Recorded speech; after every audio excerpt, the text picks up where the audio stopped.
আসসালামু আলাইকুম গাইস, আপনারা কেমন আছেন? আশা করি ভালো আছেন। আমিও ভালো আছি আলহামদুলিল্লাহ। তো চলে এলাম আজকের একটা ইসলামিক ভিডিও নিয়ে। আপনারা দেখবেন, আশা করি আপনাদেরকে ভালো লাগবে। ভিডিওটা ধাক্কা দিবেন, সমস্যা নাই, দিতে পারেন। আমার হয়তো মনে হয় ভিডিওটা আপনি ধাক্কা দিলে আপনি কবরের আযাব থেকে বাঁচতে পারবেন না।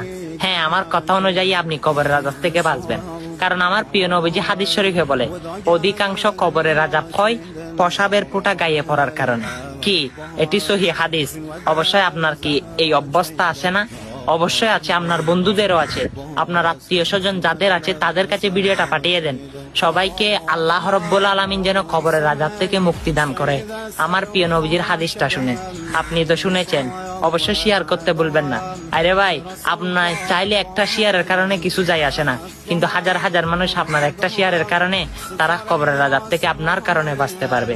আল্লাহ রাব্বুল আলামিন আপনাকে যেন জান্নাতে উচ্চ মাকাম দান করে, আমিন। ভিডিওটা ভালো লাগলে লাইক, কমেন্ট, শেয়ার আর সাবস্ক্রাইব করে যাবেন। দেখা হচ্ছে নেক্সট ভিডিওতে।